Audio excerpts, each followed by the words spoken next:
Kali ini saya akan menjelaskan aplikasi Comisoft versi 1.02 yang ada sedikit perbedaan dengan versi sebelumnya, yaitu versi 1.01. Di halaman depan atau dashboard sebelumnya menggunakan grafik bar chart, sedangkan kali ini ada grafik pie chart untuk masing-masing item seperti total task atau ITR, kemudian total punch list. Di sini juga ada grafik S-curve. Kemudian untuk tampilan menunya tadinya adalah fix di sebelah kiri, sekarang bisa di hide dan juga bisa dimunculkan secara otomatis dengan menggeser mouse ke kiri atau ke kanan untuk menyembunyikan. Pada menu project setup, di sini ada beberapa menu seperti bagaimana menginputkan project, project stage, system, subsystem, sub-subsystem, disiplin, location, action code, issue code, dan kategori punch list. Di menu project adalah untuk menginputkan data dari nama project yang akan digunakan. Sedangkan di project stage digunakan untuk menginputkan data project stage yang ada dalam satu proyek. Misalnya ada commissioning, pre-commissioning, atau construction sendiri. Di sini ada pembagian POM stage-nya, misalnya di construction adalah ITR A, kemudian di pre-commissioning adalah ITR B, di commissioning adalah ITR C. Ini bisa disesuaikan masing-masing. Kemudian di sistem, subsystem, sub-ID, discipline, location itu adalah inputan yang wajib diisi sebelum menginputkan data yang lain. Cara menginputkannya tipikal, yaitu dengan klik menu Add New untuk menambah. Kemudian jika mau mengedit data yang sudah ada, tinggal klik ikon pensil. Begitu juga untuk menghapus, tinggal klik ikon sampah. Data ini bisa diedit atau bisa dihapus ketika belum digunakan di item-item lain atau di detail. Misalnya, jika ini sudah digunakan di proses berikutnya seperti task sheet, maka tidak bisa dihapus di sini, tapi masih bisa diedit. Untuk action code dan issue code, ini adalah data setup yang digunakan untuk melakukan input punch list nantinya, dan ini bisa disesuaikan, bisa diisi atau tidak tergantung kebutuhan dari proyek. Sedangkan kategori punch list hanya untuk menginputkan nantinya ada berapa kategori punch list pada saat menginputkan punch list. Pada menu template terdapat dua submenu, yaitu item type dan ITR template. Item type digunakan untuk menginputkan grouping dari masing-masing POM untuk masing-masing equipment. Seperti kita tahu, dalam satu equipment terdapat beberapa POM. Nah, di sini gunanya untuk menginputkan groupingnya. Seperti contoh yang paling mudah adalah piping TP. Ini nama groupingnya adalah item ID-nya piping TP. Item type-nya, item name-nya saya gunakan piping test packet. Pada saat nantinya mau menginputkan POM dari piping test packet, kita bisa pilih item ID-nya piping TP. Nah, pada saat menginputkan equipment nanti, misalnya test paket 1, test paket 2, item ID-nya bisa dipilih piping TP. Sehingga nanti masing-masing equipment akan memiliki beberapa POM sesuai dengan item ID ini. Yang kedua adalah ITR template, digunakan untuk menginputkan template-nya sendiri. Ingat, pada saat menginputkan template di sini, itu akan menginputkan juga item ID untuk groupingnya. Seperti contoh, saya edit salah satu di sini. Nah, untuk menginputkan POM preservation instrument, nah di sini ada item ID-nya field instrument. Artinya pada saat nanti jika memasukkan equipment field instrument, maka akan ada beberapa POM yang tergabung dalam item ID field instrument. Sedangkan untuk mengganti POM template-nya atau menyesuaikan atau menambah baru, tinggal pilih filenya di sini. Filenya di sini adalah berupa Word dengan extension docx, bukan doc. Untuk melihat file template, kita bisa klik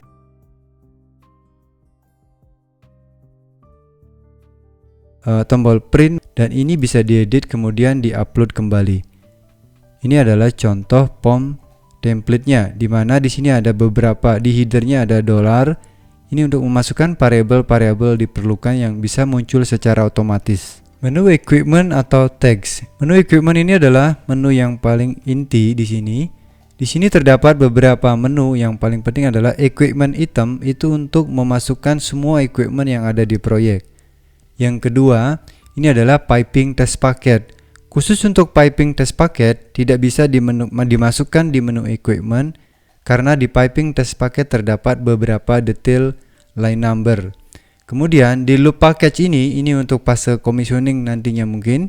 Di sini hampir sama dengan piping test packet, terdapat detail loop yang akan dimasukkan. Nah, berarti kesimpulannya di sini di equipment item biasanya adalah menginputkan data yang standalone seperti pressure gauge, instrumen-instrumen, electrical equipment, package itu bisa dimasukkan ke sini. Sedangkan untuk piping test packet menginputkannya tersendiri. Nah, tag sheet ini adalah untuk melihat inputan dari equipment yang sudah memiliki POM. Kita coba satu-satu, misalnya equipment item, kita coba masukkan salah satu equipment. Misalnya kita masukkan LT001. Deskripsinya mungkin level transmitter. Kemudian item ID ini yang paling penting. LT merupakan adalah salah satu field instrument. Saya pakai item ID-nya field instrument. Kemudian lokasinya pilih, ada berapa lokasi mungkin. Kemudian subsistemnya masuk subsistem mana. Saya coba pilih yang ini. Kemudian sub ID-nya belum ada. Nah, kita bisa simpan datanya. Nah, pada saat menyimpan data equipment, di sini akan ada pilihan mau di-generate langsung apa tidak. Jika mau di-generate, silakan di-generate. Nah, tapi jika tidak mau di-generate langsung, bisa tekan back. Ya, saya coba langsung di-generate. Oke, di tabel equipment, ini masih di equipment, kita punya satu equipment namanya LT001. Yaitu level transmitter. Kemudian jika kita lihat di test sheet, kita sudah memiliki POM dari level transmitter karena sudah kita generate tadinya. Nah, di sini diperhatikan ada list task pre-commissioning, berarti yang berhubungan dengan pre-commissioning. Jadi di sini ada LT001 subsistemnya ini, kemudian lokasinya ini, POM-nya sudah ada. Instrumen calibration. Bagaimana jika kita ingin melihat semua POM yang berhubungan dengan LT01? Kita bisa pilih filter di sini all. Setelah dipilih all, maka kita bisa melihat ini adalah LT001. Semua POM-nya terlihat ada 3. Nah, setelah ini selesai, maka langkah berikutnya kita harus mengupdate progress. Mengupdate progress di task sheet bisa dengan beberapa cara. Yang pertama, kita bisa langsung edit di sini yang biru. Kemudian di sini sudah ada pilihannya, update-nya 100%, ini tanggal hari ini. Kemudian jika ada file PDF-nya bisa dipilih. Jika tidak ada, bisa langsung diupdate. Setelah diupdate, maka akan muncul persentase progresnya dari salah satu POM yang kita update. Kemudian langkah kedua atau cara kedua bisa scan QR file. Jadi kalau sudah punya PDF-nya yang sudah ditandatangani, misalnya di sini adalah yang LT001, POM ID-nya I14CR, maka kita bisa scan. Kemudian setelah di-scan kita upload dari sini file scan-nya. Nah, di sini kita bisa pilih filenya di mana. Setelah itu, setelah dipilih filenya, di-scan. Setelah di-scan, maka akan otomatis masuk ke progress menjadi 100% dan filenya masuk ke sistem. Nah, bagaimana untuk yang belum dikasih file, maka ini progresnya sudah ada, cuma filenya belum ada, nantinya tidak akan bisa di-download. Untuk mencetak masing-masing POM yang di equipment, kita bisa pilih equipment yang mana, kemudian kita pilih download POM. Ini untuk yang POM versi Microsoft Word. Jika kita ingin langsung mendownload POM versi PDF, tinggal pilih POM PDF. Yang ini adalah untuk mendownload POM yang sudah diinputkan di progress. Nah, ini untuk reset progressnya menjadi 0. Saya contohkan untuk POM Word.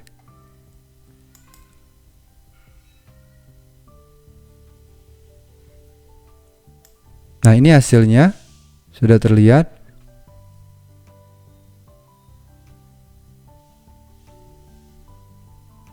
Di sini terlihat LT001, subsistemnya, tanggalnya, kemudian disiplinnya lengkap, dan ini nama POM-nya.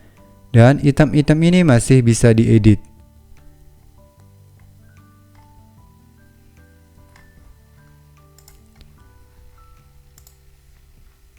Jika ingin melihat POM yang construction saja, tinggal pilih yang construction, yang test paket tinggal pilih test paket, precom tinggal pilih yang precom. Misalnya construction saja. Nanti yang muncul POM-nya adalah yang berhubungan dengan ITRA atau construction. Oke, punch list. Punch list adalah fasilitas untuk mengirimkan data punch list, sama konsepnya add new. Kemudian di sini tinggal masukin equipment yang berhubungan dengan punch list tersebut, misalnya LT001. Kemudian ini adalah action code yang dimasukin di project setup tadi, misalnya yang melakukan action adalah construction. Kemudian action name-nya siapa, mungkin leadernya di sana atau supervisornya, misalnya Budi. Deskripsi punch list-nya misalnya plank not install properly. Ini misalnya install. Kemudian kategori punch list-nya tadi yang ada di project setup bisa kita pilih punch list A. Issue code-nya siapa? Harusnya dari company. Kemudian namanya misalnya Adi. Nah, kapan punch list itu dikeluarkan? Bisa dipilih tanggalnya. Kemudian ini masuk stage apa? Construction. Nah, jika punch list itu belum di-close, maka ini dikosongin dan bisa disimpan langsung dan statusnya masih open.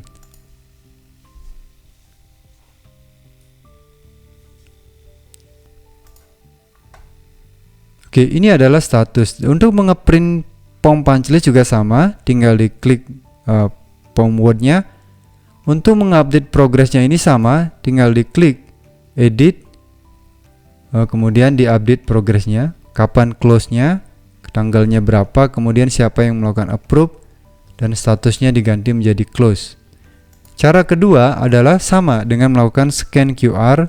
Di sini adalah scan QR, jadi punch list yang sudah ditandatangani nanti akan di-scan berdasarkan QR dan otomatis punch list-nya statusnya close. Di dalam menu status atau list terdapat beberapa menu status yang biasanya digunakan untuk data di dosir. Contohnya adalah status index. Status index berisi data list index untuk masing-masing disiplin dan kita bisa print dan kita bisa gunakan untuk dilampirkan di dosir masing-masing subsistem. Tampilannya seperti ini, misalnya subsistem 10701. Kemudian disiplinnya instrumen, ini equipmentnya statusnya masih 0%. Kemudian di sini adalah punch list register. Punch list register adalah data masing-masing punch list, preservation list, equipment list semua equipment, task package list, sub packet, loop package list, kemudian subsystem list. Kemudian di menu laporan terdapat progress summary. Progress summary ini menunjukkan semua data masing-masing disiplin dan total masing-masing ITR untuk masing-masing disiplin, berapa yang sudah dikerjakan dan progresnya berapa untuk keseluruhan dalam satu proyek. Di sini ada punch list report, sama ini ada register masing punch list, berapa yang sudah close, totalnya berapa. Kemudian ada skyline report yang menunjukkan data dari masing-masing subsistem statusnya seperti apa. Nah, di sini ada bar chart report, sama itu untuk menunjukkan status masing-masing subsistem seperti apa. Sertifikat di sini ada sertifikat workdown yang nantinya bisa di-print ketika salah satu subsistem sudah komplit, sudah close semua. Nah, bisa diedit kemudian plan date untuk melakukan walkthrough, kemudian actual date-nya kapan, kemudian PIC-nya siapa, di komen, maka kita bisa print sertifikat workdown-nya. Kemudian ada MC status sama, ini bisa dicetak jika datanya sudah lengkap. Kemudian ada workdown, RFC, ada RFC status, ada sertifikat masing-masing setelah RFC. Nah, di sini adalah fasilitas menu import sama export untuk melakukan import export data yang digunakan jika datanya sudah mulai besar. Semua data bisa diimport seperti sistem, subsystem, equipment, template, semua bisa diimport dari sini. Dan semua data juga bisa diekspor ulang untuk jadi referensi proyek berikutnya. Di log terdapat list dari aktivitas semua yang login, siapa yang melakukan edit di sini tercatat. Sehingga nanti jika ada perubahan akan ketahuan siapa yang melakukan perubahan. Di menu setting terdapat fasilitas backup data, kemudian update aplikasi jika ada update, kemudian ada setup user, ada company setup. Untuk melakukan logout, kita bisa menggunakan menu logout di sini, juga bisa menggunakan logout yang di kanan atas. Nah, di sebelah logout di kanan atas terdapat manual book PDF yang bisa digunakan untuk reference jika lupa dalam melakukan input data. Nah, demikian perbedaan dari aplikasi Comisoft versi 101 dan versi 102 yang bisa digunakan sebagaimana mestinya.